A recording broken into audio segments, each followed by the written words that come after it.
bury a good Methodist with a foreigner. I will not have our cellar desecrated. And we promise to have Mr. Hoskins a full Christian burial.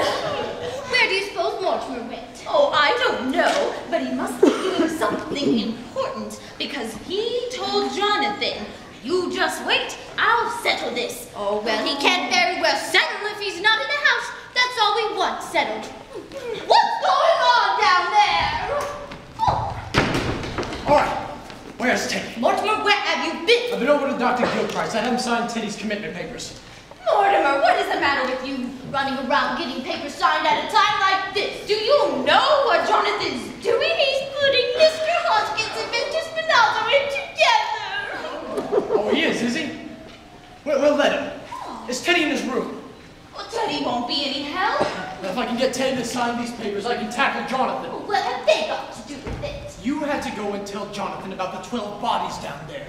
If I can make Teddy responsible for this, I can protect you. Don't you see? No, I don't see. Plus, we pay the taxes for the police to protect us. I'll be down in a minute. Come, Martha, we're going to the police. All right. The police! You can't go for the police! Oh, why can't we? Because if I can tell the police about Mr. Spinozzo, they'll find Mr. Hoskins too. And that might make them suspicious. And then they might find the other 12 graves down there. Oh, we know the police better than you do. Besides, they wouldn't pry into our private affairs even if we asked them not to. But if they found a 12 general, they'd have to report to headquarters. Well, I don't think they'd bother. They'd have to fill out a very long report, and if there's one thing policemen hate to do, it's to write. Well, you can't do that. Besides, it might leak out. Plus, you couldn't expect a judge and a jury to understand. Oh, Judge Coleman would. We know him very well. He always comes to church to pray right before election. And he's going to come to tea someday. He promised. Oh, Abby, we must speak to him again about that. His wife died a few years ago, and he's been feeling so lonely. Well, come on, Martha. No, you can't. I won't let you. Oh, sit down. You can't go for the police. And you can't have Judge Coleman over for tea. Mortimer, if you're not going to do something about Mr. Spinozzo, then we are. I am going to do something. I just need time to think. We may have to get the police in here later, but I want to be ready for them. I've got to see Teddy. You've got to get Jonathan out of this house. And Mr. Spinozzo, too. Will you please let me do this my own way? Mortimer, if they're not out of the house by morning, we are calling the police. They'll be out of here, I promise you that. Go to bed, will you? Well, Abby, that's a relief, isn't it? Yes. If Mortimer's finally going to do something about Jonathan, then he's going through a lot of unnecessary trouble. We'd better tell him, Jonathan! Better come up here right now. It's done. Did I hear Mortimer? Well, it'll just have to be undone. You're going to be out of this house by morning. Mortimer's promised. Oh, are we? Well, in that case, you and Aunt Martha can go upstairs and have a pleasant night's sleep. Yes. Come, Abby. Good night, Aunties. Not good night, Jonathan. Goodbye. By the time we're up, you'll be out of this house by morning. Mortimer's promised. And he has a way of doing it, too. Then Mortimer's back. Oh, yes. He's up here talking to Teddy. Goodbye, Jonathan. Goodbye, Jonathan. Perhaps you'd better say goodbye to Mortimer. Oh, you'll see, Mortimer. Yes, I'll see Mortimer. Oh, that's all fixed up. Nobody ever know they were down there. That bench feels good already. 48 hours didn't sleep. And, come on, Johnny. Let's go out, yeah? You're forgetting, Doctor.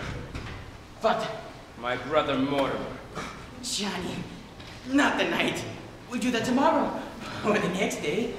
No, tonight. Johnny. Now. No, please. I'm tired and tomorrow I've got to operate. Yes, you're operating tomorrow. But tonight we take care of Mortimer. Johnny, not tonight. We go to bed, eh? Doctor, look at me.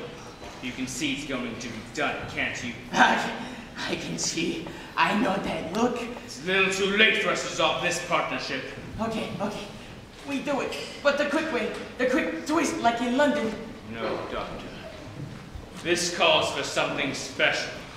I think perhaps the Melbourne method. No, Johnny. Not the Melbourne method. 2 hours, and when it was all over, what? The fellow in London was just as dead as the fellow in Melbourne. We had to work too quickly in London. There was no aesthetic satisfaction. But Melbourne. That was something to remember. Remember? I wish I didn't. No, Johnny, not Melbourne and not me. Yes, Doctor, you. Get your instruments. No, Johnny, I won't do it. I won't do it. Get your instruments. No, Johnny. Where did you hide them? Oh, yes. You hid them in the cellar. Where? I won't tell you. I'll find them, Doctor. Don't do that, Mr. President. But I cannot sign any proclamation without consulting the cabinet first. But this must be a secret. A secret proclamation? How unusual. Well, Japan must know that it's signed. Japan, those yellow devils! I'll sign it right away. Have my word for it. I can let the cabinet do it. Now let's go in and sign it. Oh, you wait here. A secret proclamation must be signed in secret. But at once, Mr. President. I'll go put on my signing glue.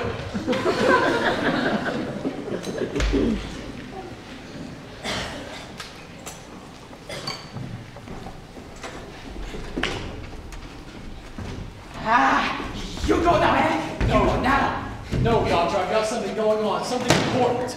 Please, you go now. Dr. Einstein, I have nothing against you personally. You seem to be a nice fellow. Take my advice and get away from here. And get just as far away as possible. Trouble, yeah. Get out. Don't say I didn't warn you. I'm warning you. Get away, quick. Look, things are going to start popping around here any minute.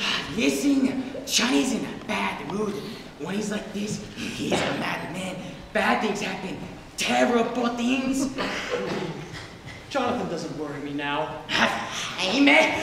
Don't those plays you see teach you anything? About what? Well, at least the people in the place act like they got sense. That's more than you do. Oh, you think so, do you? You think people in plays are intelligent? Oh, I wish you had to sit through some of the plays I've had to see.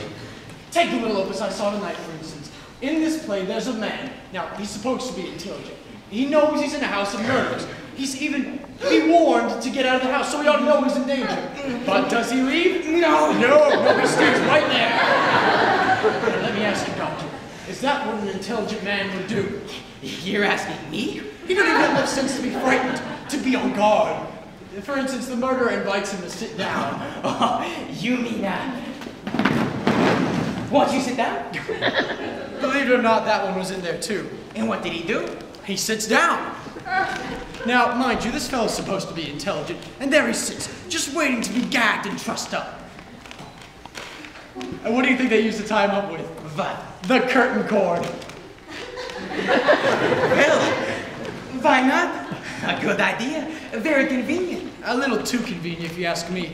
When are writers going to start using some imagination? Curtain cord. He didn't see him get it? See him? He sat there with his back to him. No, this is what I have to sit through night after night after night. And they say that the critics are the ones killing the theater. No, it's the writers that are killing the theater. And so there this guy sits, the big dope, just waiting to be gagged and trussed up. Well, that pen in the pain wasn't very bright now, was he?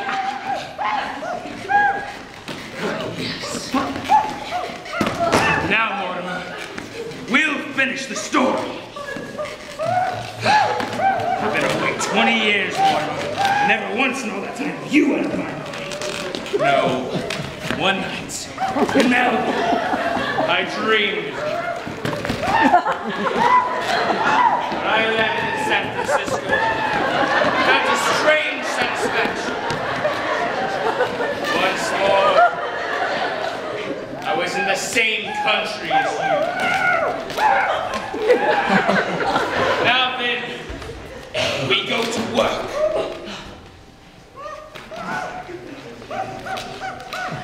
Johnny, please, for me, the quick way. No, Doctor. This must really be an artistic achievement. After all, We are performing for a very distinguished critic. Johnny.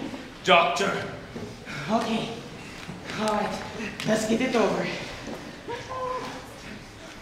All ready for you, Doctor. Johnny, I can't do this without the drink.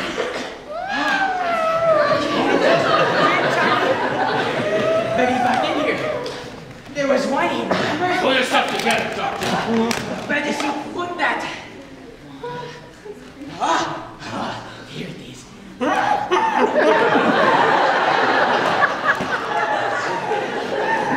That's all there is. I split it with you, okay? We both do need a drink.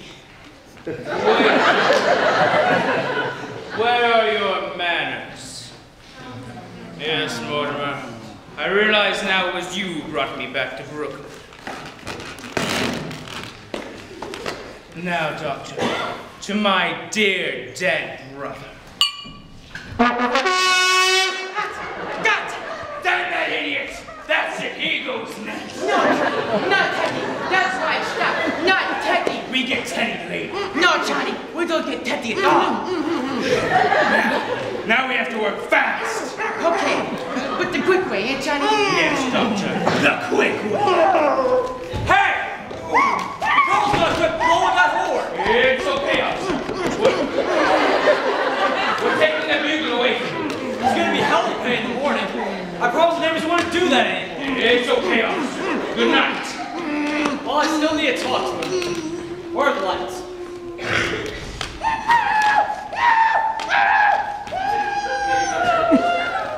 Hey! You stood me up.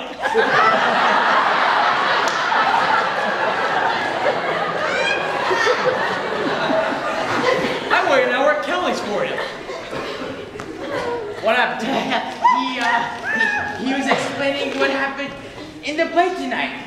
That's what happened to the fella in the play. That happened in the play you saw tonight? Gee, they practically took that from my play. Well, the second act, just before the... Well, I better start from the beginning. So there my mother is, in the makeup room, where I was born. Well, I wasn't born yet.